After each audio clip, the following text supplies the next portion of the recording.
good. That is an excerpt from Sean Hannity's interview, exclusive cable interview. You'll see tonight, 9 p.m. Eastern Time. Let's bring in Ben Shapiro, editor-in-chief of the Daily Wire, syndicated columnist and the host of the Ben Shapiro Show.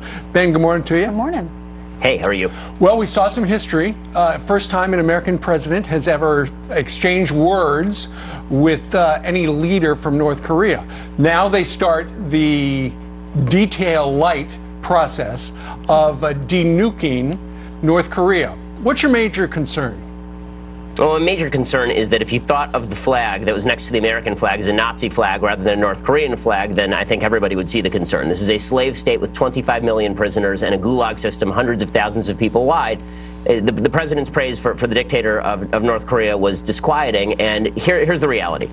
Diplomacy is a tactic. It is not an outcome. And the triumphalism that seems to be appearing in so many places this morning, where everybody's very excited that President Trump met with Kim, that's not justified by the outcome yet. Okay, maybe it will be. Maybe President Trump actually got some serious concessions out of the Kim family. But that would be the first time, because virtually every other president has failed in doing that. And the piece of paper that got signed yesterday is frankly weak. I mean, this is not a strong piece of paper. If what Trump says in that interview with Sean is exactly correct, then we'll all be celebrating. But I want to wait to see if that actually ends up being correct, because there's no history of this family ever having not lied to the West.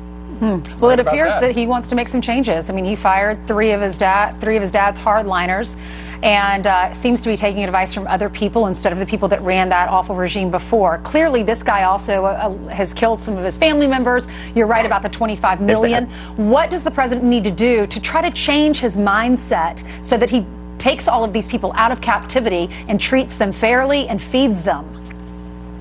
Frankly, I think the best thing the president has done thus far has been all of the strength leading up to this particular summit, not the actual summit itself. I think that when President Trump was demonstrating full scale that he was willing to do whatever was necessary in order to denuclearize the peninsula and to ensure that North Korea eventually transitions into a place that is more friendly to human rights, that's a lot better than going there and patting Kim Jong-un on the back. I don't understand, frankly, why we would have a summit like this from the President of the United States shaking hands and giving a thumbs up to a dictator when the president...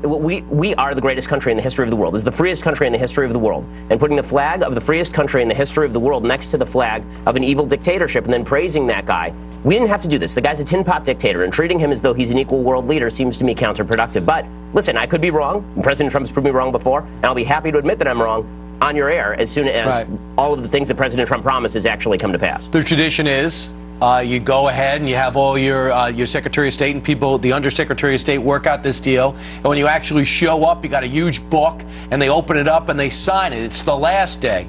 This president is doing everything different from day one. I don't think I have to explain that to his biggest fan or his biggest critic.